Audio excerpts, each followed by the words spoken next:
अस्सलाम वालेकुम। आप देख रहे हैं ए न्यूज़। आइए देखते हैं आज की खास खबर। Amjadullah Khan MBT spoke person Majlis Bachao Tehreek ने दिया भैंसा फसाद के ऊपर बयान। आइए देखते हैं मजीद तफसीलात। ए न्यूज़ के लिए मैं रिपोर्टर अब्दुल रज़ाक। कुछ लोग कह रहे थे कि बीजेपी आएंगी और एलके अडवाणी प्राइम मिनिस्टर बनेंगे। तो सबसे पहले जाके, अभी रिजल्ट नहीं निकला, जाके एलके अडवाणी को मुबारकबाद देने वाले का नाम केसीआर था और बीजेपी की तायद का ऐलान करने के ये इन्होंने बाज़ाफ्ता बोल दिए। लेकिन उस वक्त पे बीजेपी की हुकूमत नहीं बनी। तो इंसान के जो एक्शंस होते हैं, पॉलिटिकल एक्शंस, उससे ये अंदाज़ा लगा सकते हैं कि ये बात, इसकी फ़िरका परस्ती कहाँ तक है, इसके आंग में अंदर आरएसएस की चड्डी है नहीं है, ये आप इससे अंदाज़ा लगा ले सकते हैं। तेलंगाना अलग हुआ। तेलंगाना अलग होने के बाद में तेलंगाना से बनने तक जो भी वादे किए गए थे, 12% रिजर्वेशन, वक्फ बोर्ड को कमिश्नरेट, न जाने क्या क्या बातचीत की गई थी, ये सब अक़लियतों के ताल्लुक से भूल गए। तेलंगाना अलग हुआ तो अभी हुकूमत फॉर्मेशन टाइम चल रहा। पुलिस ने किशन बाग में फायरिंग करके 4 लोगों को मार दिया, जिसमें एक मस्जिद के मौज़न थे, एक मासूम बच्चे को मार दिए, एक औरत जो दरवाजे में ठहरी हुई थी उसको पुलिस फायरिंग, और तकरीबन कई घरों को जला दिए जो सरदारियों के झंडा जलाने के बाद में जो फिसाद हुआ था।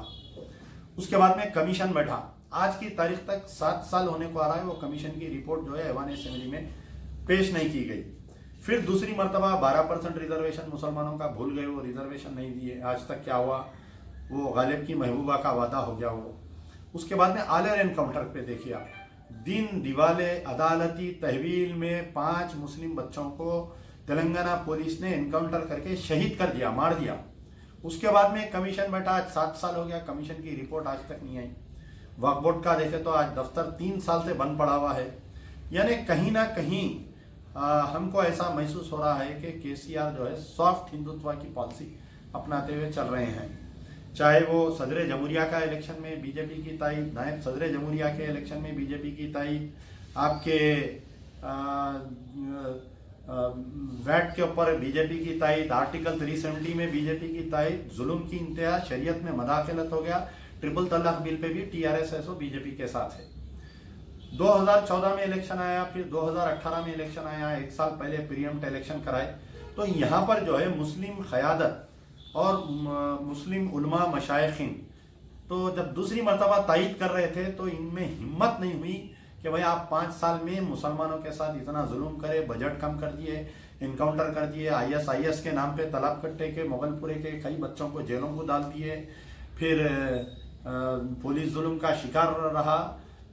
हम फिर किस सूरत से आपको वोट देना बोलकर टीआरएस को नहीं पूछे, लेकिन गए, बिरयानी की दावत हुई सीएम पेशी में, मजलिस की क़यादत लेके गई, पूरे उलमा मशाइखीन को जो है सीएम के सामने मुर्गा बनाकर बिठा दिए, उनके साथ बदतमीजी की गई। यानी ये बात बड़े अफसोस की बात है कि उलमा मशाइखीन का ये जिम्मेदारी थी, और जो गैर सियासी तंजीमें जैसा जमात इस्लामी है, जो भी तंजीमें हैं, इनका काम था कि टीआरएस का 5 साल रिपोर्ट कार्ड लेने के बाद में उनको वोट देना। लेकिन ऐसा नहीं हुआ। फिर उसके बाद में इलेक्शन हुआ, फिर कुछ दिन के बाद में पार्लियामेंट इलेक्शन हुआ। जब से पार्लियामेंट इलेक्शन हुआ है तो ये जो सॉफ्ट हिंदुत्व की पॉलिसी थी टीआरएस की भी और पुलिस की, ये जो है पार्लियामेंट इलेक्शन में 4 मेंबर ऑफ पार्लियामेंट को जीता है। 4 मेंबर ऑफ पार्लियामेंट जीते तेलंगाना में। निजामाबाद से एक, आदिलाबाद से एक, निजामाबाद, करीमनगर, सिकंदराबाद और एक कई मुकाम से, जुमला 4 जीते। 4 जीतने के बाद में तो ऐसा हो गया कि लाइसेंस टू हिंदुत्व हो गया ये लोग। और ये डिस्ट्रिक्ट जो है आदिलाबाद, निजामाबाद, निर्मल, ये 3-4 डिस्ट्रिक्ट जो है आरएसएस की लेबोरेटरी बन गई। आज पिछले कई दिन से निजामाबाद के एमपी जो है अनाप शनाप बयानात दे रहे हैं, बंडियों पे जाके ज़बरदस्ती आरएसएस का फ्लैग लगा रहे हैं। बीजेपी का जो करीमनगर का एमपी है, जो बीजेपी का रियासती सदर है, जो मुंह को आया बयानात दे रहा उन्हें। राजा सिंह तो बिल्कुल एक पागल कुत्ते के वैसा उन्हें बयानात दे रहा।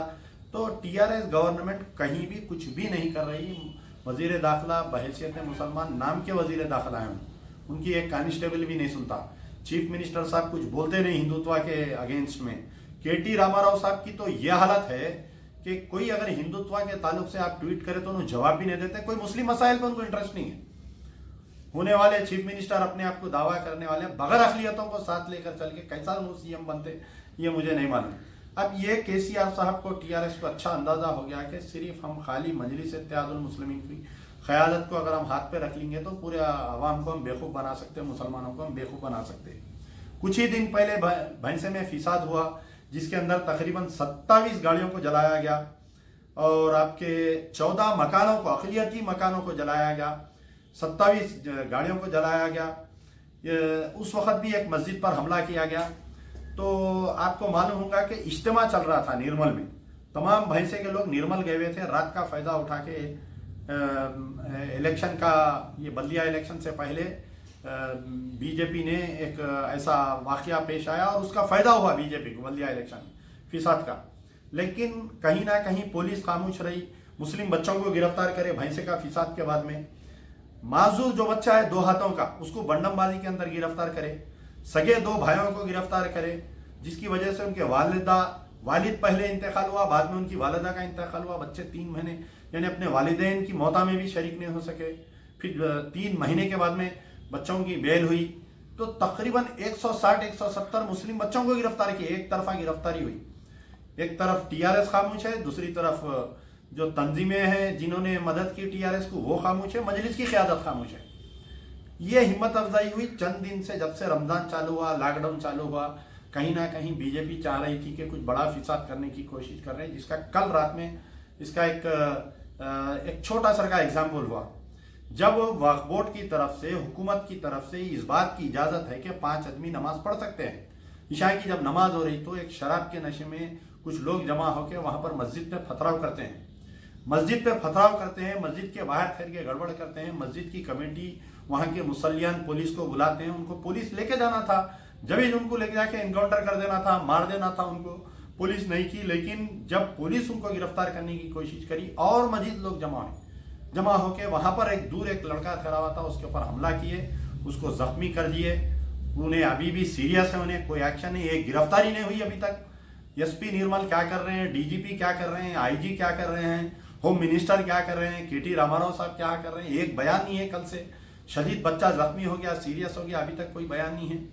तो ये कहीं ना कहीं जो है कि soft Hindutva policy of the TRS इस हमारे माइनॉरिटीज़ के लिए बहुत प्रॉब्लमेटिक हो रहा है।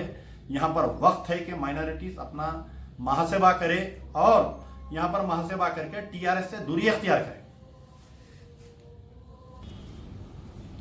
जी, तो ये थे अमजदुल्ला खान खालिद साहब जो कि भैंसा में कल फसाद है इस पर गुफ्तगू कर रहे थे। मैं एहतशाम खान, हैदराबाद से, शुक्रिया।